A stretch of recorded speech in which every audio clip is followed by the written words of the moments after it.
Where are you right now? Are you safe? I asked Jesus, worried about him being near a fire. But he seems annoyed and tells me he's at work before hanging up. I'm puzzled because it doesn't make sense for him to be working near a fire. When I realize he's not where he said he was, I start to suspect him of lying. I've been planning something for a while now, and it's time to put my plan into action. My name is Julia Bones, and I'm 29 years old. I work as a nurse in a hospital where I help many patients every day. I've always been good at caring for others, and I find joy in it. Nursing feels like my true calling. I'm married to Jace, and we've been happily married for 2 years. We live in company housing provided by his job, and I cherish our life together. I met Chase 3 years ago at a party where some friends were hanging out.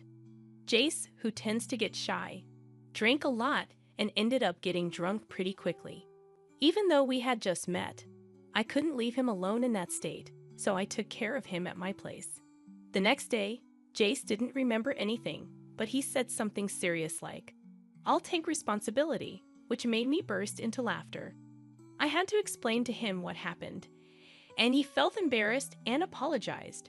That's how our relationship started, and we got married a year later. Now, as we're nearing our 3rd year of marriage, we haven't had any kids yet, but I believe we can create a loving family together. Lately, Jace has been really busy with work, especially on weekends, and he often comes home acting distant. Even when we're relaxing together on the couch watching TV, he's always glued to his phone, sighing a lot. At first, I wondered if I did something to upset him, but I couldn't think of anything. As time went on, I started to worry about his health, so I began researching balanced meals and cooking healthier meals for his lunches and dinners. That day, my hospital had 2 shifts, day and night. I was supposed to work the night shift, but a colleague asked me to switch to the day shift, so I did. I meant to tell Jace about the change, but I ended up telling him on the day itself. I messaged him, saying, "I'm working the day shift today, so I'll cook dinner and wait for you," but he took a while to reply. Normally, he'd respond quickly and even use emojis, but lately his replies have been short. I wondered if he was just busy or if this was normal after being married for 2 years. Feeling a bit lonely, I rushed home after work to cook a good meal again. Cooking went really well today. I took a quick photo of the meal and posted it on my cooking account on social media. I enjoy cooking for Jace, but sharing my cooking on social media has become something I like too. A few minutes after posting, I got a notification, a comment from one of my cooking friends. I've been chatting with someone I met through my cooking account on social media lately. It's nice to have a connection outside of work, and it makes me happy. While I was chatting online, Jace came home from work. I quickly reheated the food I made and said, "Welcome home. Dinner's ready. Was your day busy again?" "Thanks, yeah, I guess I am. I'm pretty tired," Jace replied, changing into his comfy clothes and sinking into his chair, looking exhausted. I brought the reheated food over to him.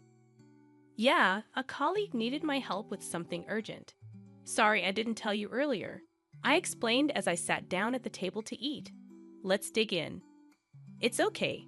It was last minute, but just let me know sooner next time. Sometimes I make plans to hang out with coworkers," Jace said. "Ah, got it," I replied, noticing Jace hadn't been eating much. "Is the food not to your liking? Did I mess up the flavors?" I asked, concerned. Jace stopped mid-bite and looked at me with an awkward expression. "No, it's not that. I just don't feel hungry right now." "Sorry, I'll save it for breakfast tomorrow," Jace said, forcing a laugh. "Thanks for cooking, though." He stood up from the table and headed towards the bathroom, leaving more than half of the food untouched, just as I suspected. I followed him to the bathroom. "Hey, are you feeling all right? You haven't seemed yourself lately. I'm worried about you. Maybe you should see a doctor," I suggested. Jace, brushing his teeth, rinsed his mouth and chuckled at my concern. "I'm okay. Maybe I just need to get back into exercising. I'm going for a walk now." "Okay," Jace said, straightening himself up and quickly making his way to the front door. "I'll be fine." he reassured as he declined my offer to join him. Even more worried, I decided to secretly follow him outside, just in case he needed help if something happened. Though that's what I told myself, deep down, there was another worry brewing in my heart. To my surprise, Jace walked briskly and stopped at a park not far from our house. He looked around and appeared to be texting someone on his phone. Soon, a white car pulled up and Jace approached it. He exchanged a few words with the person inside, a young woman with long curly hair, giving off a flirtatious vibe. I instinctively took out my phone and snapped a photo. Before I could fully comprehend what was happening, Jace got into the car and they drove off together. Shock, confusion, suspicion, and a whirlwind of emotions filled my mind, leaving me frozen in place.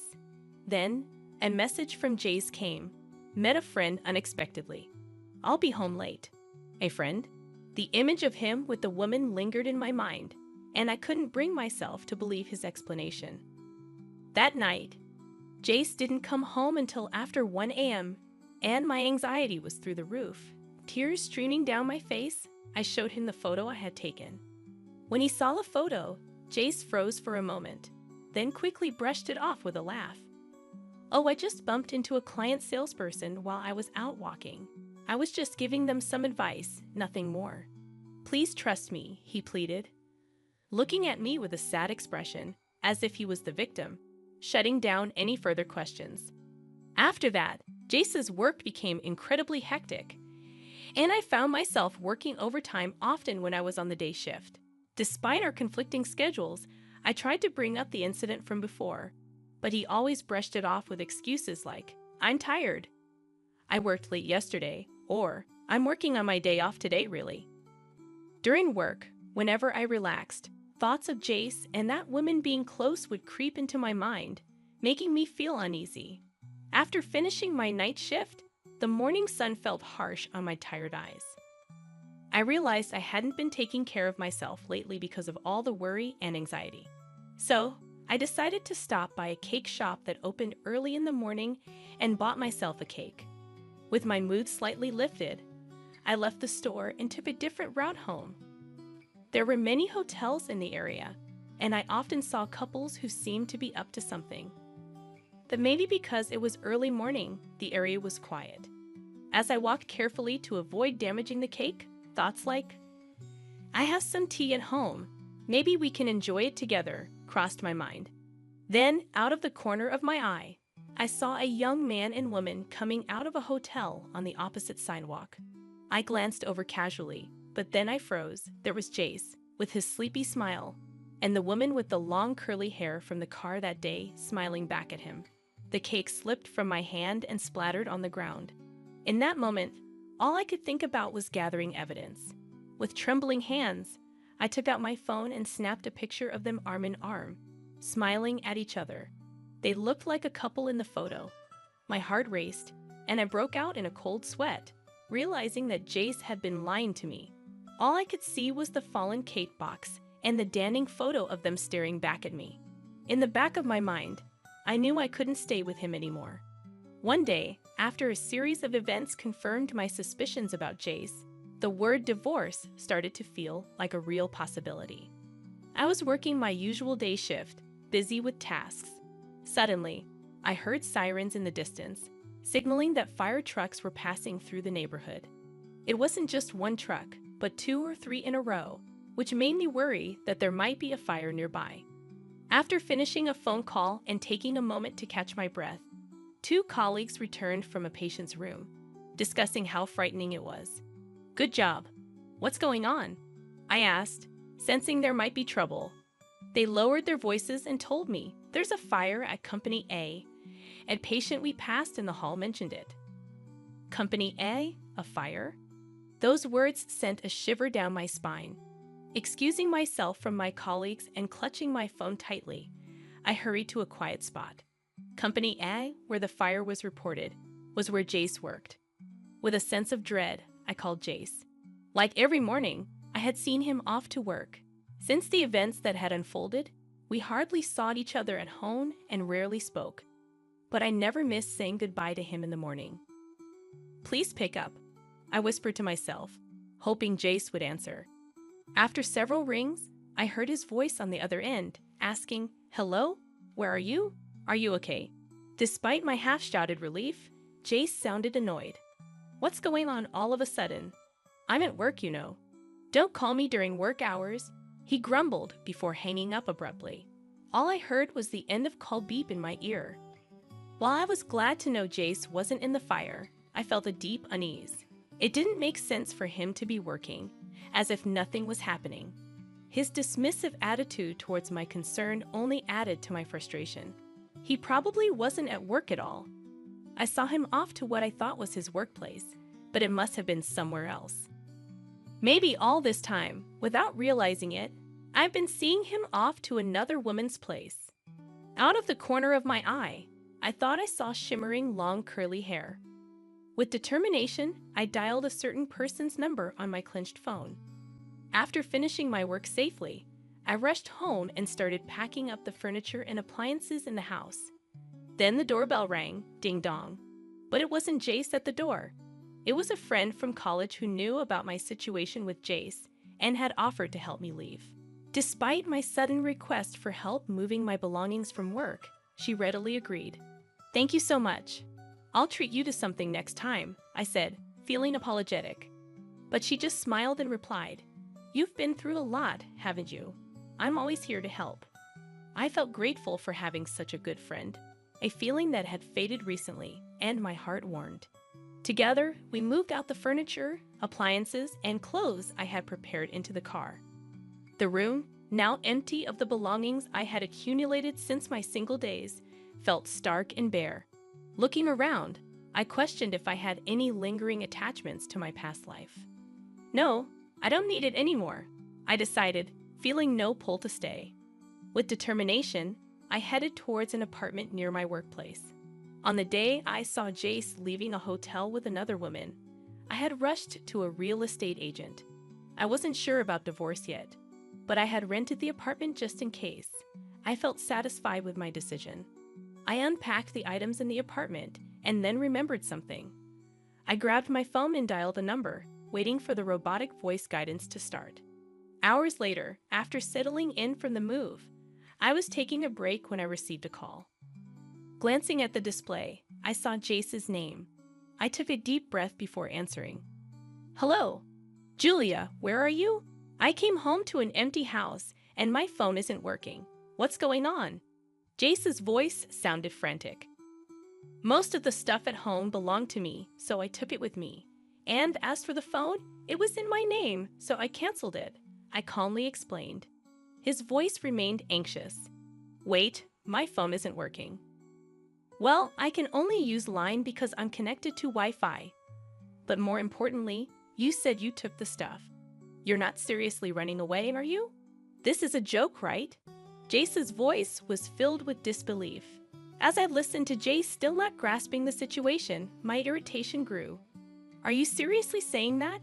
Don't tell me you forgot about the call this afternoon. Someone who's at work can't just keep working calmly when there's a fire happening, right?" Struggling to control my anger, I asked something I had wanted to know for a long time. "Where were you and who were you with instead of going to work?" There was a moment of silence from Jace. Then, reluctantly, he began to speak. "Look, the story about bumping into a female client while walking? It was a lie. The truth is, she's a colleague from work, and I was at her place today." "What?" Jace's confession was exactly what I had anticipated. He had been involved with the company receptionist, Savannah, for about 6 months. They would meet on the days I worked the night shift. Lately, as Savannah became more demanding, he had started lying about working overtime on his days off just to see her. Today, they had both taken paid leave and spent the day at Savannah's house. They only found out about the fire when Savannah's phone rang with a call from their office. After confessing everything, Jace pleaded over the phone, "I want you to forgive me." What a joke, I thought bitterly. "I'm glad to finally hear the truth from you, Jace," I said. "Despite our short marriage, I have been trying to build a good family life." Jace tried to interrupt, but I didn't let him. "I want a divorce because of your infidelity. Let's handle the details through our lawyers. Goodbye." Afterwards, the fire at company made headlines in the local news, becoming a big story. When I saw the news, I was stunned. The culprit behind the fire was none other than Jace's mistress, Savannah. Early in the morning, Savannah sneaked into the company's conference room, pulled a thread from the edge of a curtain, and lit it with a lighter. The fire spread quickly, burning down the conference room. Thankfully, the building itself suffered only minor damage. Surveillance footage clearly showed Savannah as the perpetrator. As for her motive, Savannah claimed that the married man she was dating wouldn't divorce his wife, and even her threats of exposing their relationship had no effect. She believed she had to do something drastic. Honestly, I couldn't understand why anyone would commit a crime just to be with Jace. However, according to Savannah's colleagues, she often complained about feeling lonely. Perhaps she envied the married man who seemed to have it all, thinking that being with him would fill her own loneliness. Thinking about it, I realized that feeling lonely even when you're with someone else is far more painful. Since discussing divorce with Jace, we hadn't been in direct contact, but our lawyers were handling the proceedings. Meanwhile, I heard about what was happening at Jace's company. After the fire, Jace, who was unaware of what had happened, was shocked to learn the truth from the company's general affairs representative. Savannah was arrested immediately, and news of their relationship spread rapidly throughout the company. Unable to bear the gossip any longer, Jace resigned from his job. Hearing about all this, I felt a tiny bit of sympathy for Jace, but mostly, I believed he had brought it upon himself by choosing another woman. With that in mind, I went through the divorce process without much emotion, and we successfully divorced. The evidence of Jace's infidelity, captured in the photos I had taken, made the process smooth. Additionally, I ensured that Jace paid proper alimony from his severance pay. Now that my connection with Jace was completely severed, I enjoyed living alone in my new apartment, where I had settled in nicely. Perhaps I had neglected myself by always prioritizing others. While continuing my job as a nurse, I started to rediscover the joy of cooking, which had been my greatest pleasure during my marriage with Jace, but now just for myself. In the morning, I'd open the window of my apartment to let in the fresh air. Glancing outside, I saw a happy family of 3 walking together. Seeing them, I felt no regret at all. Instead, I felt excited thinking about my future. Just then, my phone buzzed. Returning to my room, I couldn't help but smile at the screen. I had hit it off with someone I met through a cooking account on social media, and we had become close quickly. We had planned to cook together that day, responding to the message saying, "I'll be there soon." I began preparing the meal we were going to cook.